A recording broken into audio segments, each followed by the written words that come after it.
منع کرتے ہیں, انکار کرتے ہیں, نہیں ہے کوئی معبود سوائے اللہ کے. اب رب کے سوا کوئی معبود ہے ہی نہیں. آقا جہاں صلی اللہ تعالیٰ علیہ وسلم نے جب دین اسلام کو لوگوں کے سامنے ظاہر کیا مکہ مکرمہ کے اندر, تو ماننے والے مانے بھی, نہ ماننے والے نے انکار بھی کیا. حد تو یہ ہے کہ جادوگر, کاہن, جھوٹا, یہ تمام باتوں سے آقا علیہ السلام پر توہین لگائی, پورے الفاظ کرے, لیکن پھر بھی دین اسلام کا کام کرتے رہے. تاریخ اٹھا کر کے پڑھو گے تو کیا نظر آئے گا؟ کچھ قبیلے کے لوگ مل کر کے آپ کی بارگاہ میں آئے اور کہا اے محمد, اس وقت سے نام سے پکارا جاتا تھا اے محمد صلی اللہ علیہ وسلم, اگر آپ چاہتے ہیں کہ تمہیں اس شہر کے اندر سب سے بڑا امیر بنا دے تو ہم تمام دولت آپ کے قدموں پر نچھاور کر دیں گے, لیکن صرف اور صرف تم ہمارے دھرم کے خلاف, ہمارے معبودوں کے خلاف برا بھلا نہ کرو. نبی کریم صلی اللہ علیہ وسلم خاموش رہے. پھر کہا اگر آپ چاہتے ہیں کہ عرب کی سب سے خوبصورت لڑکی سے آپ کی شادی کرا دی جائے پھر بھی ہم تیار ہیں, آپ حکم دو, ہم سب کچھ حاضر کر دیں گے. نبی خاموش رہے.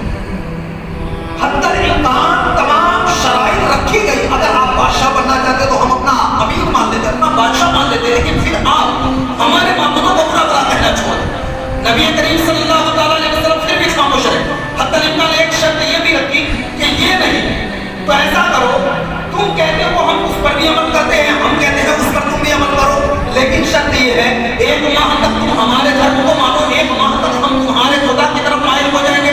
نبی نے پھر بھی انکار کر دیا. پھر کہا یہ بھی نہیں تو صرف ایسا کرو کہ تم ہمارے معبود پر ایک مرتبہ ہاتھ رکھ دو. نبی کریم صلی اللہ علیہ وسلم نے پھر بھی جواب دیا قرآن کی آیت سے کہ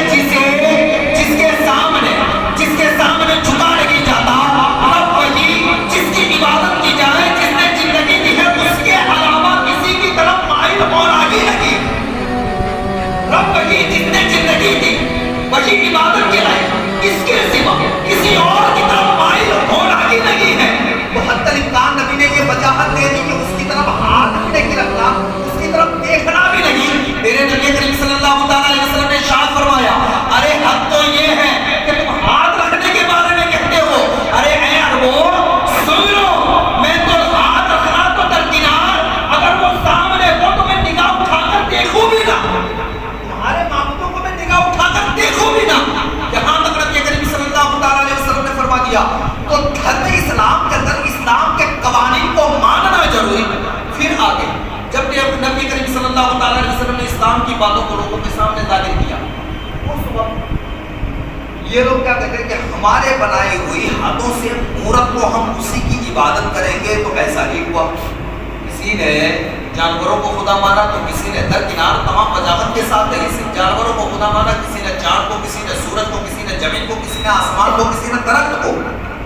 نبی کریم صلی اللہ علیہ وسلم نے حق کی صدا کو بلند کیا, نہیں ہے کوئی معبود سوائے اللہ کے, محمد صلی اللہ علیہ وسلم اللہ کے بندے اور اس کے رسول ہے.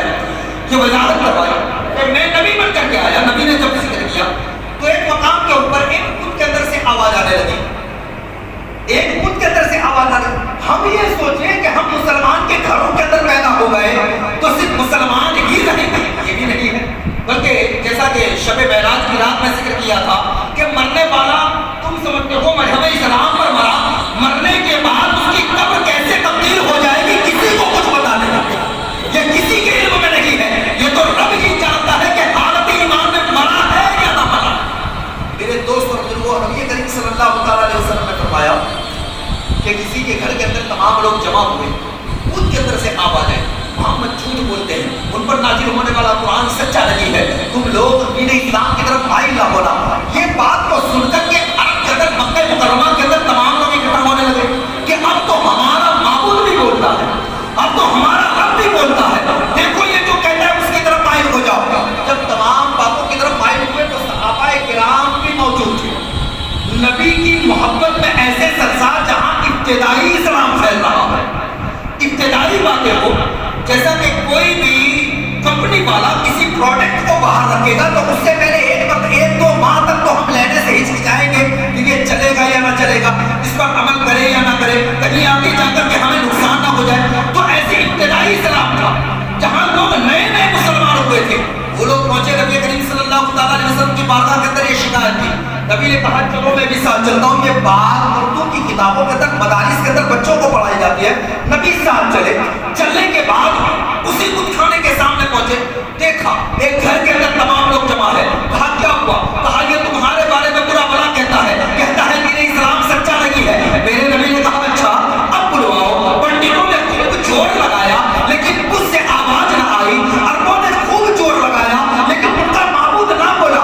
جیسے ہی نبی نے دیکھا اب ان کا معبود بولتا نہیں ہے, تب میرے نبی نے پتھر کے قریب جا کر کے خود کہا اے بت ذرا تو یہ بتا میں کون ہوں. اسی وقت خود سے آواز آئی اشہد ان لا الہ الا اللہ محمد رسول اللہ. آپ اللہ کے سچے نبی اور برحق نبی ہے. جیسے کہ یہ کہا تو میرے دوستوں وہاں جو لوگ تھے وہ تمام کے تمام کہنے لگے کہ ہمارے معبود پر جادو کر دیا. اب ذرا سوچو تو صحیح کہ جس کے خدا پر جادو ہو جائے وہ خدا کیسا؟ جس کے خدا پر جادو ہو جائے وہ خدا کیسا؟ خدا تو وہ ہے کہ جس پر کسی کا زور نہیں, سب کا اس پر زور نظر آئے. وہ سب پر زور کرے لیکن اس پر کسی کا زور نہ ہو. وہ کن کہے تمام چیزیں وجود میں آ جائے. فیکن کہے تمام چیزیں نست و نابود ہو جائیں. وہی خالق و مالک ہے. تو جس رب نے ہمیں زندگی دی, آقا نعمت صلی اللہ تعالی علیہ وسلم نے جب یہ کہا کہ اب تم مان لو. کہا ماننے والوں نے مان لیا, نہ انکار کرنے والوں نے انکار کر دیا. اسی راستے سے گزر رہے تھے, ایک بندے کے ہاتھ میں ننگی تلوار, خون ٹپک رہا ہے, جسم کے اوپر سفید لباس ہے. تمام صحابہ نے بھی اپنی ماتھے کی آنکھوں سے دیکھا. آقا علیہ الصلوۃ والسلام نے اس بندے کو روک کر کے پوچھا تم کون ہو, کہاں سے آ رہے ہو؟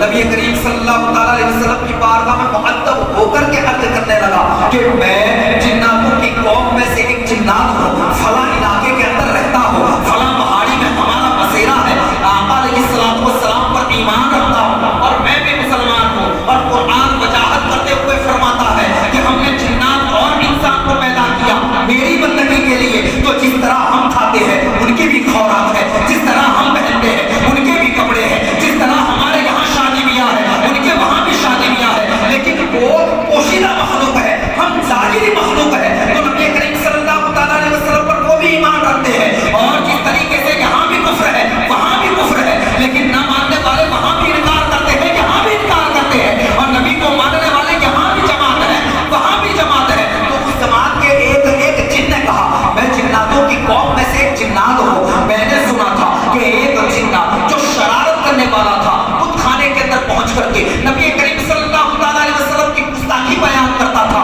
آقا جب آپ تشریف لائے اس وقت میں نے اس تیر کی گردن کو جسم سے الگ کر دیا تھا. اور جیسے کہ ہاتھ رکھ کر کے آپ نے مجھے پکارا کہ بول میں کون ہوں, تو آقا جس پتھر سے آواز آئی وہ پتھر نہیں بلکہ یہ غلام جن آپ کا تذکرہ کر رہا تھا. میرے نبی نے فرمایا اے لوگوں, کلمہ پڑھنے والے صرف تم ہی نہیں بلکہ کائنات کا ہر ذرہ خدا کی تسبیح کرتا ہے. تو میری حمد و ثنا بھی کرتا ہے, خدا کی تسبیح کرتا ہے, میری حمد و ثنا بھی کرتا ہے. تو اے لوگوں, دائرہ اسلام میں آنے کے بعد وضاحت یہ سمجھ نہ لینا کہ مسلمان کے گھر میں پیدا ہو گیا تو کافی ہے, کلمہ پڑھ لیا تو کافی ہے.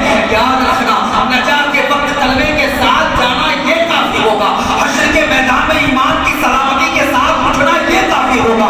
اب میرے آقا علیہ الصلوۃ والسلام کی بارگاہ میں صحابہ کرام نے پوچھا آقا ایمان کی سلامتی کے لیے کیا کرے؟ تو کہا تم فرمان مصطفیٰ پر عمل کرو, تم احکام خداوندی پر عمل کرو, جو فرمان نافذ کیا گیا ہے اس پر عمل پیرا ہو جاؤ اور کثرت سے مجھ پر درود پڑھتے رہو, تمہارا ایمان کی سلامتی کے ساتھ مرنا طے ہے. اور یہ حدیث مبارکہ کے الفاظ ہے.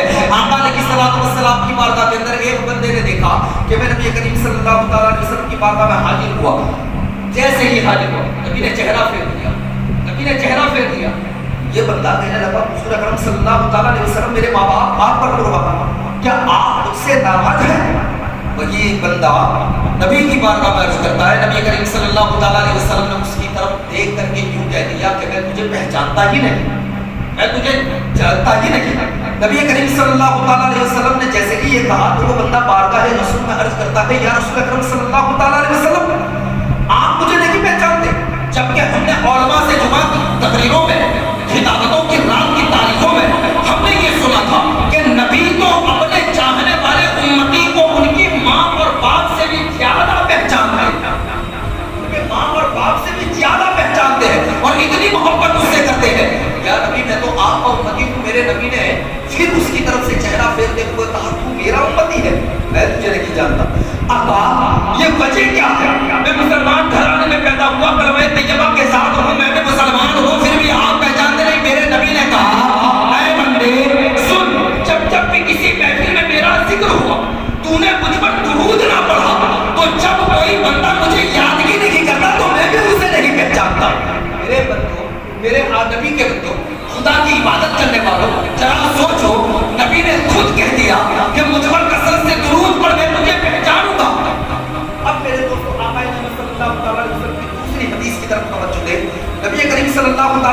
نے ارشاد فرمایا کہ اے لوگ تم کثرت سے دودھ پڑھو، تمہاری روح تمہارے جسم سے الگ ہو جائے گی، لیکن اس وقت تک موت نہ آئے گی جب تک کہ تم کلمہ پڑھ کر کے اس دنیا سے نہ چلے جاؤ۔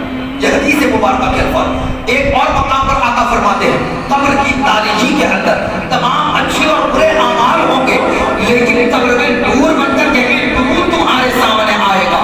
میرے آقا علیہ السلام کے فرمان پر عمل کرنے والوں، دائرہ اسلام کے اندر واقعی آنا تو ہے، لیکن دائرہ اسلام میں داخل ہونے کے ساتھ ساتھ فرائض کے احکام بھی نظر آتے ہیں کہ ہم پر روزہ فرض ہے، ہم پر زکات فرض ہے، مال ہے، استطاعت رکھتے ہیں تو حج فرض ہے، ہم پر نماز فرض ہے۔ میرے دوستوں اور بزرگوں، ان تمام باتوں کے اندر ذرا سوچو، ان تمام باتوں کے اندر منع کس کے لیے کہا گیا؟